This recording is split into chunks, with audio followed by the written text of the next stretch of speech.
وزارت سامان سروشتی را گهانده هیوا شبات 10,151,944 برمیل نفت بره یا بوریا نفت یا هرم جیهان هنارتینه. آماجه بوی چنده جیکریه گل هیوا شبات بودم 13 روژان هنارتنا نفت هرم هاتیا راگرتن. هر دوه را گهاندن دا هاتیا اگر راگرتنا نفت هرم در وی دا صلاة حکومت هرم یو ده نف آخا ترکیه دا یو. حتی آماده کرنا و راپورته جی راگرتنا نفت هرم لای ترکیه و بردامه. وزارت سامان سروشتی تاکید لسروی چنده کریه گو بگشتی روژانه زیده درج 350,000 برمیل نفت روانه‌ای در وی کرینه.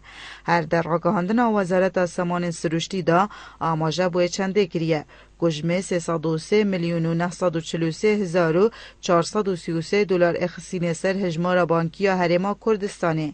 هل گوری راگهاندنه گجمه 7,933,433 دلار ده به کمپانین و برهنر نفته هندان. تتزانین کو پتری 17 روژه هنارتنا نفت هرم جلای ترکیه هات یا راگرتن. پرلمانتاره که کردستان جی آشکرا دکد هرچند هنارتنا نفت هرم بو ترکیه هات یا راگرتن لی هرم نزیکی 10 میلیون برمیل نفت انبار کری هنه. گوشتن بفروشیتن و راستاندن هنارتنا نفت پیپر بگتن.